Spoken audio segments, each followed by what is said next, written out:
Hi, and welcome to the Free Your Spirit podcast. I'm your guide, Carole Frey, founder of Free Spirited Wanderer, a conscious wellness business of yoga retreats, lifestyle coaching, and yoga teacher mentorship. In this podcast, we explore conscious business, yoga on and off the mat, and general lifestyle. Our aim is to help you live a more fulfilling and purposeful life. Whether you're an entrepreneur, yoga student, yoga teacher, or simply someone looking to make positive changes in your daily life. Join us as we share insights, tips, and stories to inspire you on your path to a more free-spirited life. So sit back, relax, and let's embark on a journey of self-discovery, adventure, and expansion.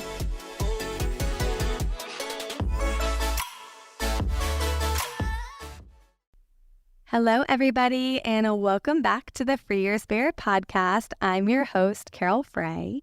Welcome to this week's episode. This is on overcoming overwhelm with 3 steps.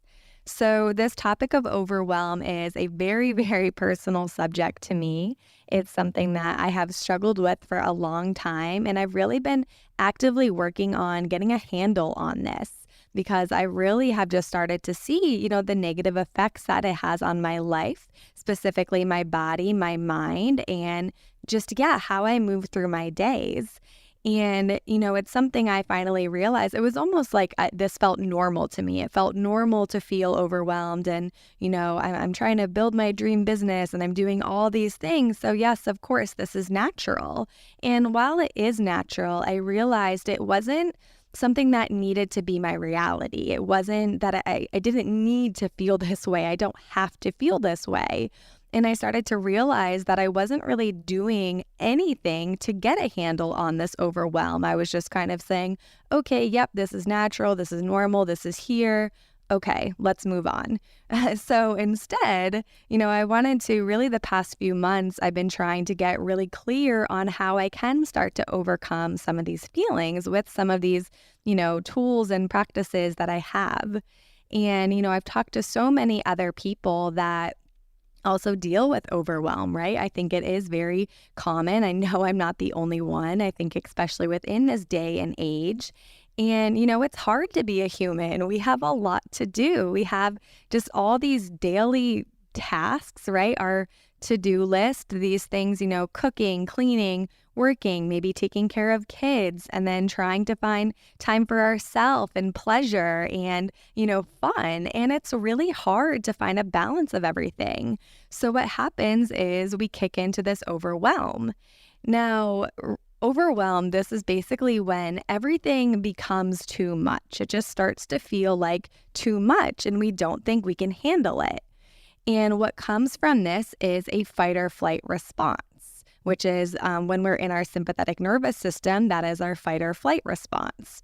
So this fight response is, let's push through it in a way that is not healthy or productive. So that's what we do. And when we're in that flight response, it can be running or hiding or just avoiding things altogether. So I want to bring this up today so we can just kind of start to break this down. And again, we have these 3 steps and things that have started to really work for me and help me within my life that I want to share. And before we dive into those, I want to take it back a step and really talk about some of the factors that make us overwhelmed in the first place and how to prevent overwhelm before it begins. And this is why I love the philosophy behind yoga and Ayurveda, because it teaches us to get to the root of the cause of whatever it is, right? So rather than just placing a Band-Aid on something, which essentially is what I have kind of done with this overwhelm of just slapping a Band-Aid on it and continuing on with my life, instead, yoga and Ayurveda teaches us to get to the root of it. Let's come back to the foundation and figure out where this is coming from and how we can prevent it in the first place. Because if we prevent it in the first place, then there's nothing to cure. And what happens when we can't prevent it in the first place, then we move on to the steps to cure it. And that's totally fine too. Sometimes we can't prevent some of these things, but I think it's good to talk about just so we can start to find the self-awareness around it. So, some of these factors that make us overwhelmed in the first place, some of these might feel very obvious to you, but we're going to talk about them anyways because simple is powerful. And sometimes we forget to come back to the simplicity in life. And a lot of that magic lives in the simplicity. So, some of these things, number one, can just be that we're too busy. Our schedule is too full. We are trying to do too much. We're working too hard in a sense. We're not resting enough and we're not taking enough time for ourselves and our own pleasure and joy and well being. Now, another thing can be lack of time management. So again, this can be just having too full of a schedule. Maybe a task takes us much longer than we think or that we plan to do. I can tell you this podcast is one of those things for me. This always takes me so much longer than I think. Anyways. So, and what else in lack of time management too? This can be when we are avoiding some of the things we need to do. And I don't work in an office, but I hear this from a lot of people that some of my friends have a hard time going into an office because they get distracted by talking to other people and they actually don't get as much work done. And of course, there is a level of connection with other people, so that's great too. However, these are just some of the things that we start to notice. So, it's kind of checking in with how are the ways that we're not managing our time appropriately? Are we not waking up early enough? Are we rushing? Are we trying to do too much in a day? Another thing can be saying yes to too many things. I think this is something we all do as a society. We want to make, we're people pleasers. We want to make other people happy. We want to do things for other people, which is amazing. That's how we build community and relationships. However, when we're saying yes and helping other people so much that it starts to take away from our own personal time, our own personal health and well-being, then it's too much. And we have to learn where to find the boundary or where to back down from saying yes to everything. Another thing can be multitasking. This is something that, used to be praised upon was multitasking. And, finally, I think people started to realize that doing, 5 things at once doesn't mean that you get things done earlier. It actually just means you're placing like little pieces of focus here and there and here and there, rather than focusing on one thing, concentrating on one thing on your list and then getting it, done and over with and moving on to the next thing. So multitasking can actually make us feel overwhelmed because we're trying to do too much at one time. This is something I'm still personally working on. And the last thing, obviously there's so many more things, but just a few for today, placing our energy on things we cannot control.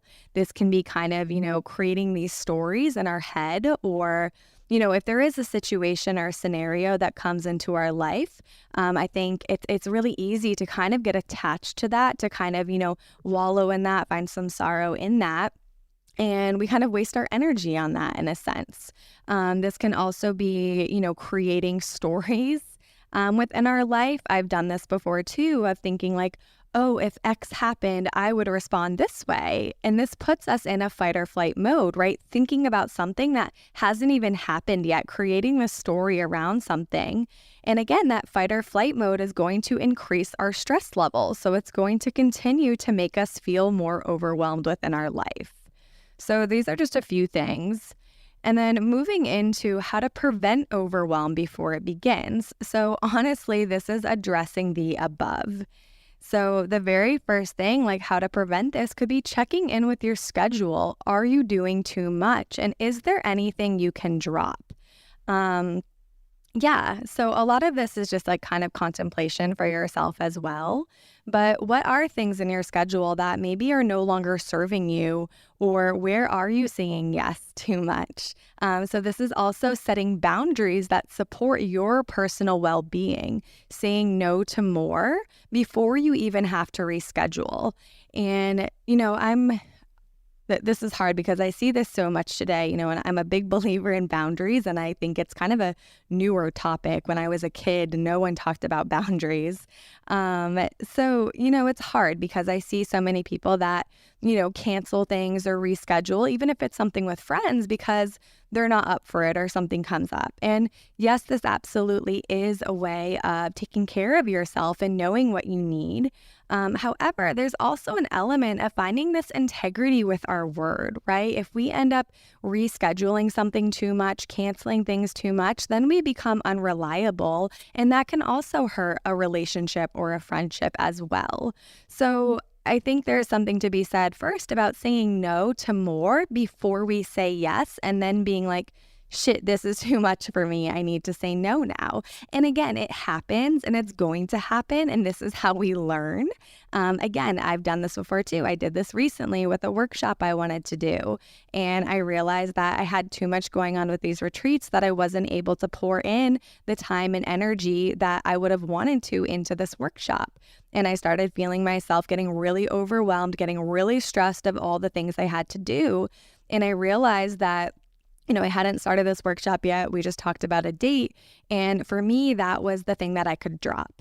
And that made me feel a little bit better. It did. It helped me with the stress and the overwhelm. However, there was a part of me that, felt bad that I brought it up in the first place and then couldn't move through with it.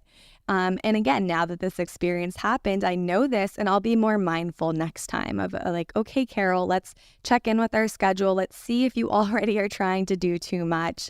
Why do you want to do this workshop right now? Does it need to be done right now? So just checking in with some of these things too. And now another one, this is checking in with your time waste. And this is going to come into that lack of time management. So we all do this. We all have these ways that we like to numb out and avoid something that needs to be done. So some of these time wastes can be online shopping, scrolling social media, TV. These are the three big ones I can think of. Of course, there's others as well. So it's checking in with yourself of, are there things that you do every day or every once in a while even that waste your time? And are you doing these things to avoid a task or, whatever, a project, something that you're working on? So it's also kind of finding something to fill that time waste as well. What is something that's going to be empowering and help you move forward to get this project done, to get this task done.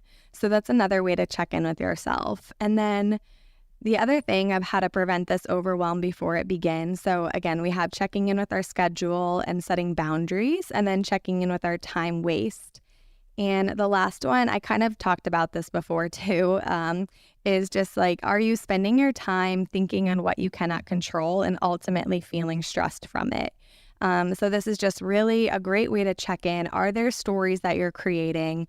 What are you thinking about that? A lot of times this is in the past, right? Things that, we did in the past. And this could be, for me, thinking about that workshop of, oh my gosh, I feel so bad that I brought this workshop up and then I couldn't execute it. I couldn't move forward with it. So for me, that would be a way that I'm kind of wasting my time and thinking about things I cannot control, right? It's in the past. I made the decision. I need to be happy with that decision. And if I start to think about that, it brings up that fight or flight response again, and it can start to bring up that overwhelm and that stress. So these are just a few things to think about on how you can prevent this overwhelm before it even begins. So now, how to overcome overwhelm when you're in the midst of it. So again, this is going to happen to all of us, and this happens to me, right? And I'm not sharing this on here because I've figured this all out. I'm literally in the practice of this. I'm doing this right along with you, but I'm sharing, my journey, my experience with it. And these are the three things that I found that have really, really helped me. So basically, these are the things I come to when the preventing of the overwhelm didn't happen. So this is where we are now. So these 3 steps, the very first one is a to-do list. So again, super, super simple, right? And I don't know how many people do to-do lists anymore. I'm still a big fan, and I love the old school to-do list. Give me a pad of paper with little bubbles and lines, and I can give myself a little check mark when I've finished a project or finished a task. That I work the best that way. I love that. I use an app called Notion that I use for my clients and my retreats and my own personal organization. And I do have a to-do list there as well, but I still often find myself just going back to that piece of paper. So again, simplicity. So now this to-do list, so there's a few ways to do this, and I'll also share, again, my experience with this. So what I've kind of started to do is say, I have a week, say it's Sunday or Monday, and I'm looking at what I need to do for the week. What I've started to do is to really write down everything that I think needs to be done within the week. So just anything that's coming to mind. And then what I have to do from there is start to prioritize it. So one of the things I used to do was I would write down everything I needed to do basically in one day. And I would give myself way too much to do. And I would feel stressed. I would try to rush through it. I would be just exhausted from it, obviously. And then at the end of the day, I would feel like I failed myself because I didn't finish my to-do list. When in the reality was I gave myself an unrealistic to-do list, something that I shouldn't have even been able to do in a whole day. So here I am giving myself kind of these unrealistic expectations, even these unhealthy expectations. And then when I didn't complete that unrealistic expectation, I felt like a failure. So I really had to take a look at, okay, how can we prevent this? And it was prioritizing the to-do list. So this is basically organizing your week. Now, this is what we start with, right? The week and what needs to be done ASAP. And I will say this is one reason that I do love Notion and using one of the to-do things, because I like it for kind of more of the future to-do list. So you can kind of section this out and you can have, what needs to be done ASAP? What is the most important thing? Do you have a specific due date coming up? Again, if you work for an employer, do you have a due date on a project? If you're an entrepreneur, is there something you're trying to announce and get out there? If you're a mother, is there something that you have to prioritize there as well? So it's getting clear on that and looking at the ASAP. And then from there, you can say, okay, what's next after this? After I get these things done, what can be next? What's the second important? And then going through and organizing into there. And then you can move into, say, even like 3 months out and 6 months out. So it's kind of a little bit of goal setting in a way I think of too. So for me, within my business, I start to think, there's so many things I'm constantly thinking of, things I want to implement and do. And I have to prevent that overwhelm, I have to think about, okay, what is necessary right now? What needs to be done now? And taking a look at, again, what's the most important? And then what idea can wait? What idea can be 3 months out? And again, this is all from trial and error. This is from doing way too much and not completing it, and then realizing like, okay, you know what? This program right now that I want to do is not necessary because I have 2 retreats coming up within a month, and focusing on those is necessary. And once I get the work done for that, then I can move on to this next program I want to do. So it's kind of taking a look at the bigger picture as well, and then seeing where you can start to fit things in. And again, this is going to be trial and error. So give yourself a few things to do one day that feels manageable, that feels like, that you can feel good about. And then, see, is it still too much? Is there something you need to move to the next day? Or did you blow through it and you feel like a super badass and you feel like you could have done more? Then you can take something and add it to that day. So again, it's like figuring out yourself, how you respond to this list, how you respond to, the things that are going on in your life. And again, just a little bit of trial and error.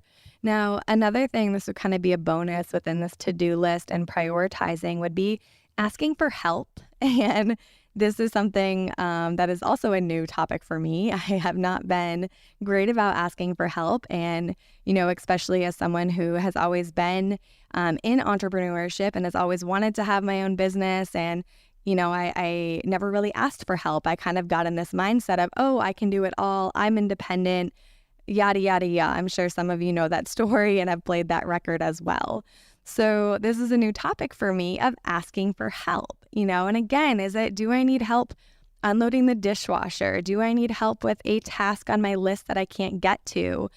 Is there an errand I need to go out and run at UPS that I can ask Scott to help me with, and anything like that. So where in your life can you also ask for help within this to-do list and within your priorities that will help you feel less overwhelmed? And yeah, this is something we probably all need to do more of in our life. So ask for help when you need it.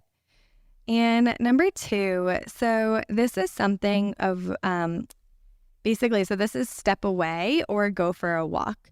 And this came to me because I was in that fight mode of that fight or flight.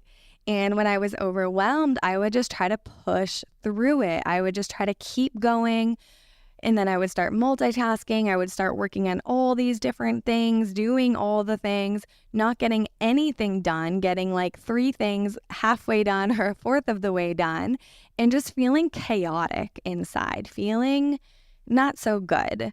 So instead of continuing to push through where clearly my mind was not in a state that I could push through, I started realizing that I needed to step away and just take a break from this. And this could be, going out and running an errand. If I have to go to the grocery store and maybe I just end up doing that midday and I go get a few items, that just kind of helps me refocus my energy. It gives me a break. It lets my mind calm down and not work so hard. It gives it space to rest, right? So it's just kind of, refocusing your energy. And my favorite thing is going for a walk. So rather than pushing through something when I'm stuck, I'm not feeling it, my brain doesn't want to do it, I realize, okay, go change, put your sneakers on and go for a walk.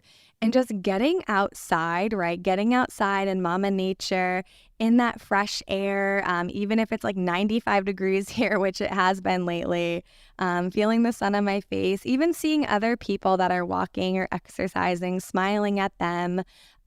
This has been really beneficial for me, right? Getting those endorphins going, like sweating, trying to get my heart rate up. And it's also helped me to really spark my creativity. And it's just given me like a really nice reset. So it's okay, I'm getting some exercise. I can start to clear my mind. I can start to refocus it.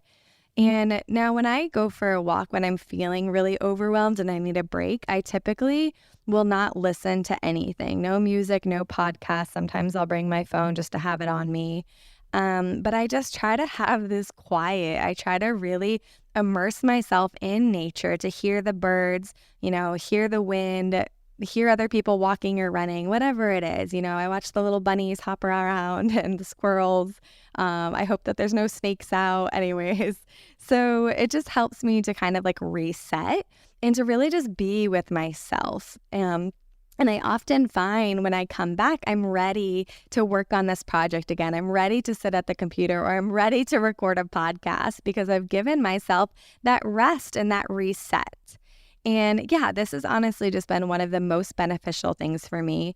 And it's also been really hard for me to do, right? If you're someone listening who you are like a go, go, go, you have a busy schedule. Again, all of us have busy schedules. But if you feel a little, like, oh my gosh, there's so much to get done, it's hard to take a break. And that's what I would do. I'd be like, how am I going to step away for an hour? I have so much more to do today.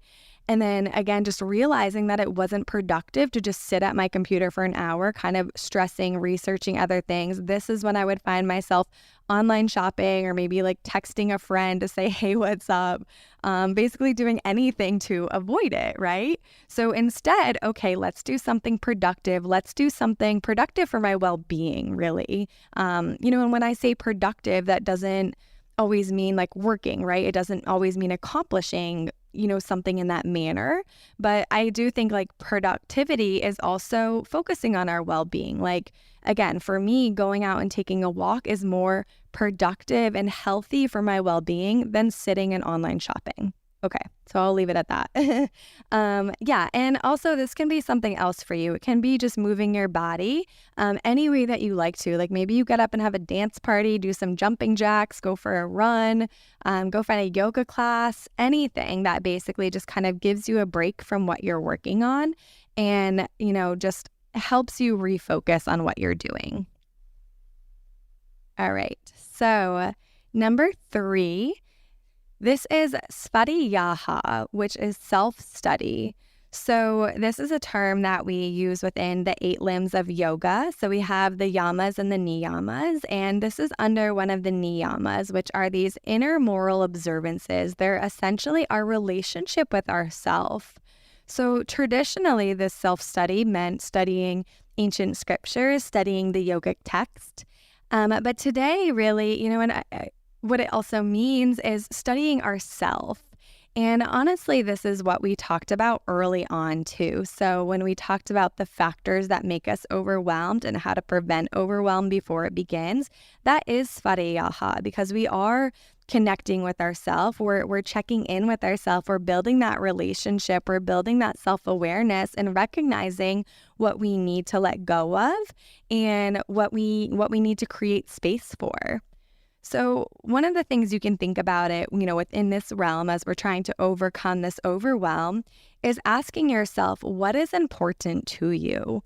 And it's basically reminding yourself what is important. And this can be coming back to your priorities on your to-do list as well.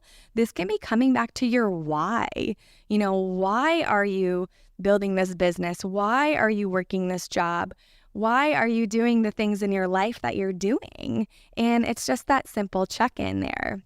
And of course, we have things in our life, again, that we do have to do. So maybe, why am I folding laundry? Because I have to fold laundry, right? So obviously, some of these things we do. It's just those mundane items in life. But again, they're things that need to be done. And I will say, we feel accomplished. We feel good when we do things, when we get some of these things done, which helps to decrease that overwhelm rather than just letting all of these things pile up, right?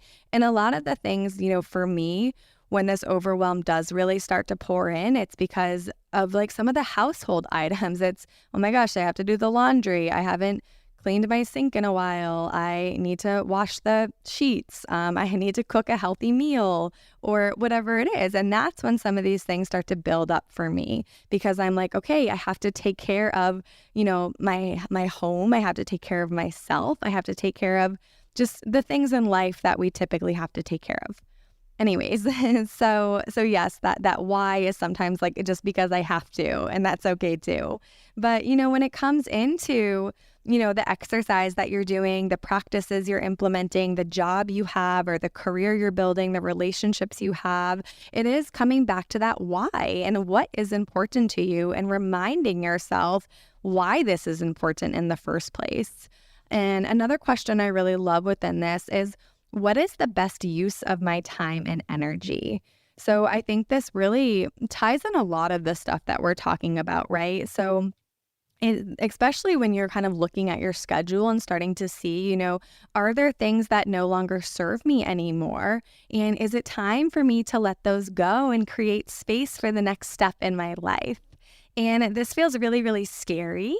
So sometimes we even stay in that state of overwhelm. We might allow ourselves to stay overwhelmed with our schedule because we're afraid of change, of if we drop something. We're afraid what's going to come next, of stepping into the unknown. And that's okay too. And that's part of these spiritual practices. This is why we have these connections to ourselves to, really enable us to get to that next level, to start to find the courage, the confidence, the clarity to move to that next step. It is that, that level within personal development.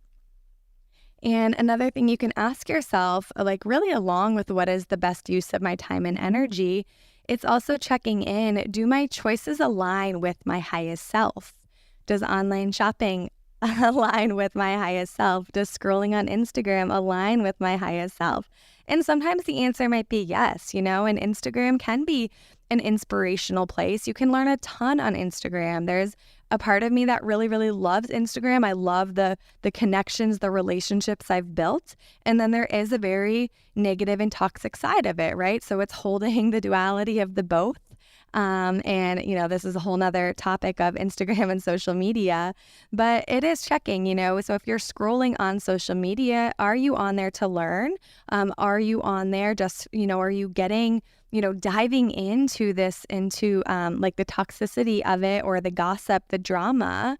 And then there's also another level of like, I just want to have fun. I want to laugh at some of these videos. I mean, some of these people are hilarious, and I totally get that too. And sometimes that is a part of just life, right? We need pleasure, we need fun. So, but again, coming back to this on if it's Instagram of like, do my choices align with my highest self? Okay, if you're on Instagram, what are you getting out of this? And again, just being careful of, falling into the gossip and the drama and any like of those toxic negative things that are shared on Instagram as well. So again, that's just checking back in with yourself.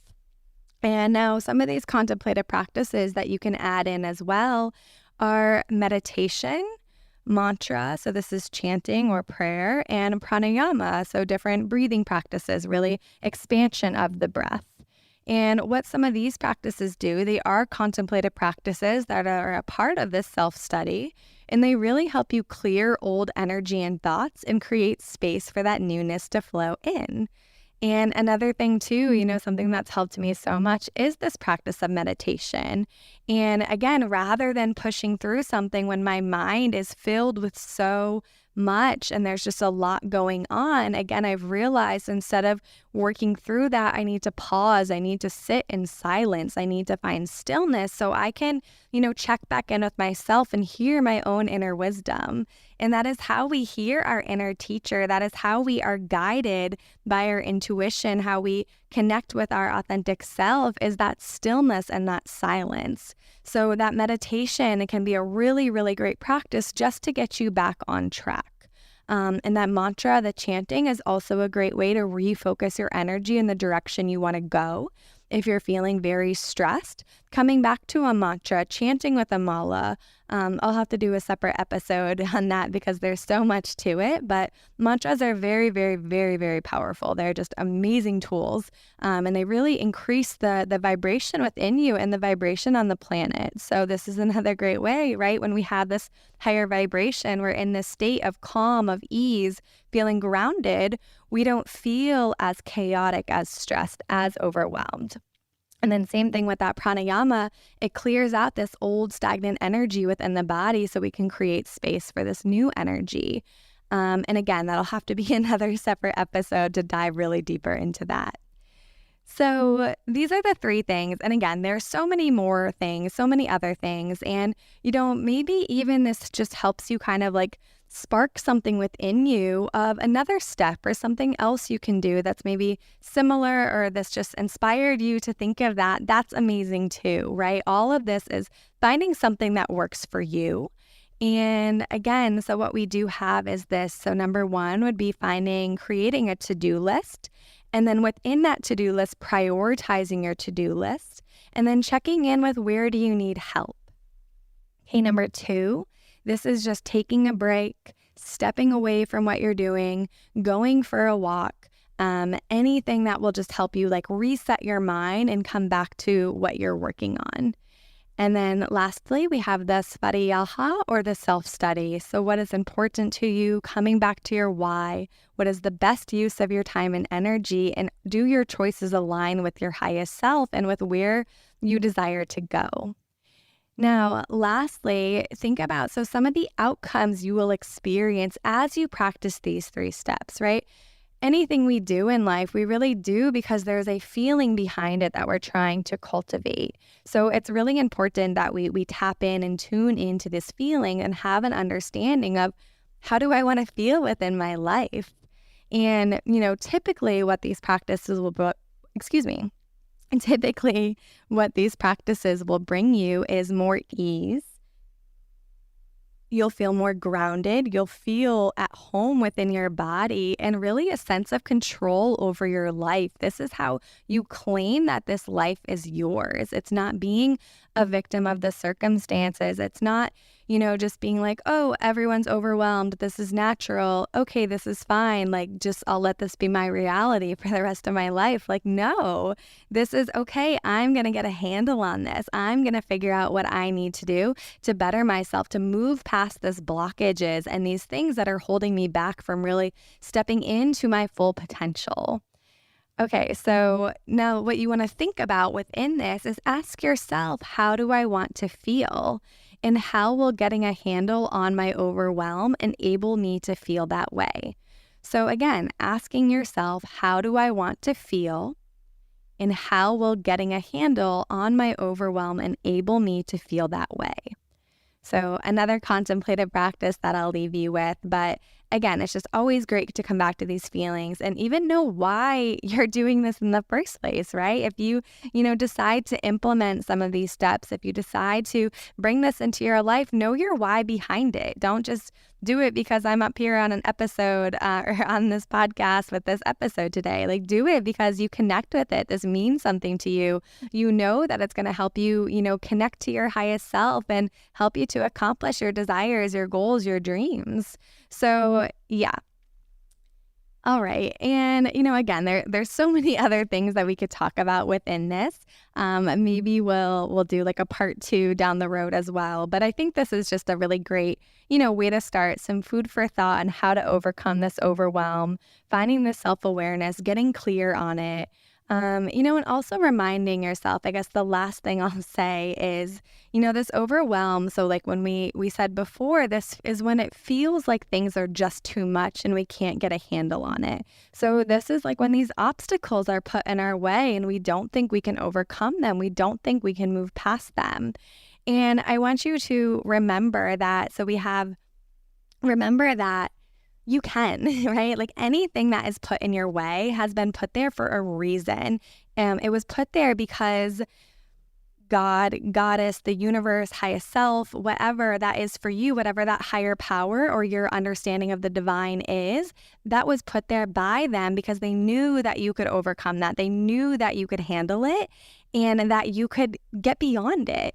So just remember that some of these things are placed in your way, this overwhelm that feels like these obstacles. You can overcome them. You can handle them. You are powerful enough. You have the tools within. Your state that you were born in is of courage, clarity, love, and personal power. So these practices help you come back home to that. It's really a reminder that you are freaking powerful. You can do this. And maybe it's creating some other type of mantra or affirmation around this that reminds you of that you can freaking do this. So that is what I'll leave you with today. And as always, thank you so much for listening. Check out the show notes for our upcoming 2024 retreats. I also have some other mini courses on there as well. We have a couple new offerings that are coming up too. So always check out the show notes for our links down there. Connect with me on Instagram. Let me know what you think about this episode. Let me know just how this feels within your body, your heart. DM me on Instagram, send me an email, whatever it is. I'd love to hear from you. And yeah, wherever you are in the world, I just hope you're having a wonderful day or night. Thank you so much for spending your time with me. And until next week, keep showing up as your truest, most authentic self.